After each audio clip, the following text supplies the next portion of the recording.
Chers amis, bonjour. Nous sommes le samedi 15 juillet 2023. Il est 10 heures. Quelques news de l'Arménie, de l'Artsakh et de la diaspora arménienne. Tout d'abord, Artsakh, Stepanakert, place de la Renaissance, où une manifestation importante, géante de plusieurs milliers de personnes s'est déroulée. Bien sûr, pour la levée du blocus, donc la population arménienne de l'Artsakh, dans un mouvement populaire, réclame la levée du blocus du corridor de la Chine. Une partie de ces manifestants a même été donc sur le périmètre de l'aéroport de Stepanakert, demander aux autorités russes et puis au monde de la communauté internationale de tout faire pour débloquer le blocus du corridor de la Chine, voilà, pour la vie des 120 000 Arméniens de l'Artsakh. Donc le mouvement populaire s'installe, a affirmé le ministre d'État de la République de l'Artsakh. Et ces manifestations vont continuer puisqu'aujourd'hui, il est prévu à partir de 20 h un nouveau rassemblement, place donc la place centrale de Stepanakert, hein, la place de la Renaissance. Voilà donc un mouvement interne en Artsakh qui se développe de plus en plus, un mouvement populaire et qui va de toute façon comme des lames de fond envahir le monde arménien. Et nous derrière, bien sûr, on attend un petit peu la réaction de la communauté internationale, la réaction de la Russie, la réaction de l'Arménie, et puis le soutien massif de la population de la diaspora arménienne et de la population d'Arménie pour nos frères et sœurs de l'Artsakh qui traversent depuis plus de 6 mois une vie difficile, avec des pénuries du fait du blocus du corridor de la Chine par l'Azerbaïdjan. Hier, après plusieurs jours d'arrêt, la Croix-Rouge internationale est arrivée quand même à faire passer 11 patients malades de Stepanakert vers les hôpitaux d'Arménie. Donc voilà, ça s'est débloqué puisque la Croix-Rouge internationale a eu une discussion avec les autorités azéries pour justifier donc le maintien, je pense, ce passage par le corridor de la Chine des malades arméniens et puis le retour, une fois qu'ils sont rétablis, de l'Arménie vers l'Artsakh.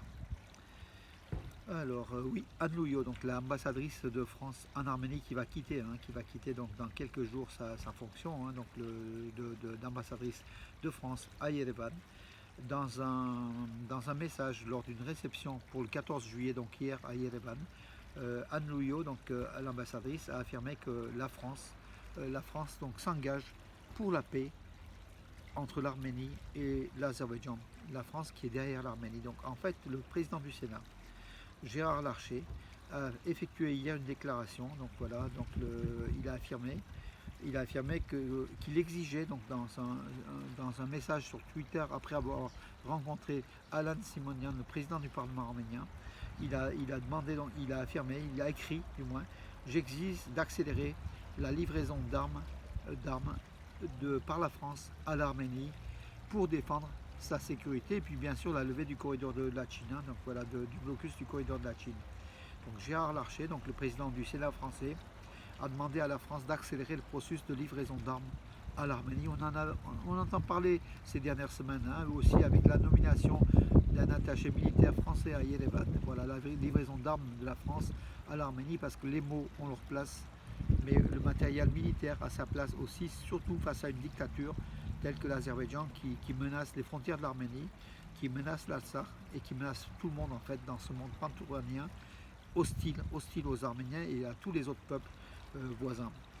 Voilà, donc de plus en plus la France donc, prend la défense de l'Arménie et maintenant on parle de livraison d'armes et l'accélération de cette livraison d'armes.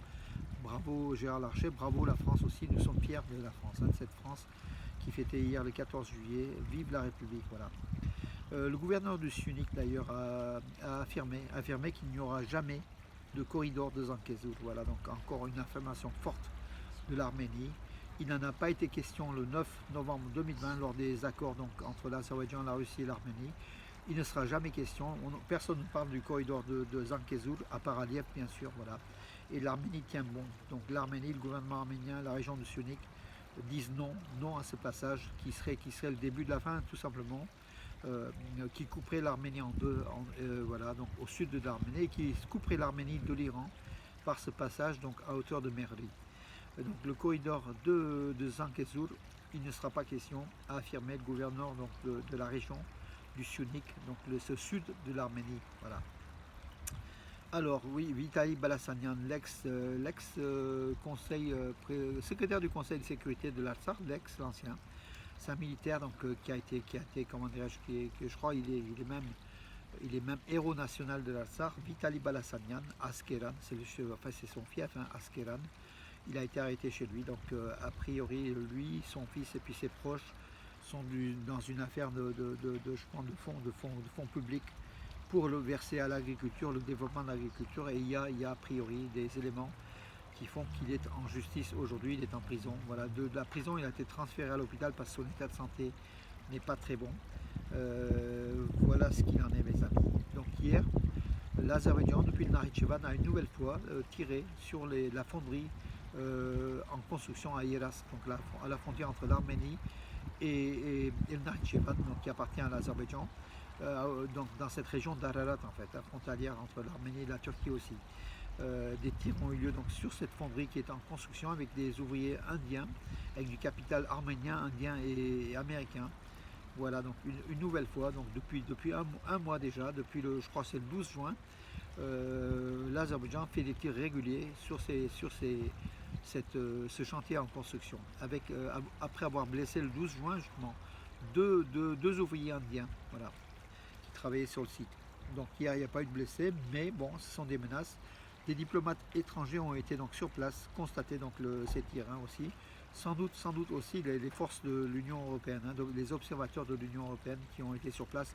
Je présume, je le dis à toutes, comment dirais-je, ce serait tout à fait normal puisqu'ils sont au nombre de 103 sur toutes les frontières de l'Arménie et ils vont régulièrement aussi surveiller Yeras, de la frontière entre l'Arménie et le Nakhitchevan.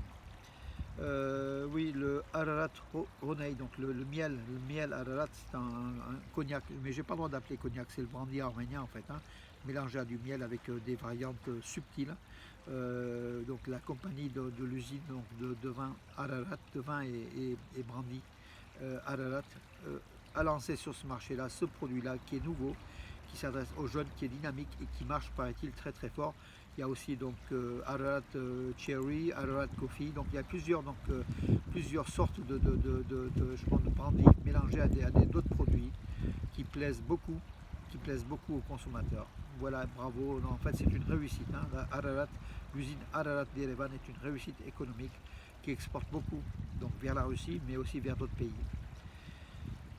Voilà mes amis, écoutez, j'en ai fait le tour pour aujourd'hui. Je regarde si j'ai pas oublié oui, les fouilles archéologiques donc sur le site de Hadis, la montagne donc dans le Kodaïk, hein, donc près d'Apovian, au sommet, là où Gagik Zaloukian voulait construire, construire la statue géante de Jésus pour marquer la chrétienté de l'Arménie. Donc là, des fouilles archéologiques arméno-italiennes sont conduites, avec beaucoup de découvertes hein, sur ce site, plusieurs de l'âge de bronze, l'âge de fer, beaucoup d'éléments ont été donc découverts. La ministre des sciences, de la culture, de l'éducation, donc Jana Avedissian s'est rendue sur place, constater l'avancement des fouilles qui se termineront donc je crois que c'est jusqu'au 1er août qui auront lieu et qui reprendront sans doute d'autres années aussi. Hein. Voilà mes amis, écoutez, j'en ai fait le tour pour aujourd'hui. Pour un 15 juillet, c'est pas mal. On attendra donc les bonnes nouvelles et je pense que on est de tout cœur avec le mouvement populaire des Arméniens de l'Artsakh pour dire non à l'agression azérie, oui à la levée du blocus et puis surtout que de plus en plus nous voyons beaucoup de capitales se démarquent de plus en plus, font des communiqués de plus en plus forts en faveur du déblocage du corridor de la Chine. J'espère qu'on arrivera. J'espère que le point de contrôle illégal sur le pont d'Akari de l'Azerbaïdjan sera levé et que la population arménienne de l'Artsakh puisse, dans les deux sens, aller en Arménie et retourner en Artsakh en toute sécurité, sans doute gardée par les forces russes de paix. Voilà. Dont Erdogan a demandé en 2025, a affirmé que ces forces de paix vont se retirer de l'Artsakh, ce qui est impossible. Ce qui est impossible, c'est aussi de condamner les 120 000 Arméniens à la mort certaine, si c'est le cas. Mais Erdogan s'occupe de son pays et pas trop de l'Artsakh, qui est plutôt du domaine de la Russie, de l'Arménie, et peut-être en partie de l'Azerbaïdjan, la puissance qui occupante de la région. Voilà mes amis pour aujourd'hui, je vous donne rendez-vous à demain et bonne journée.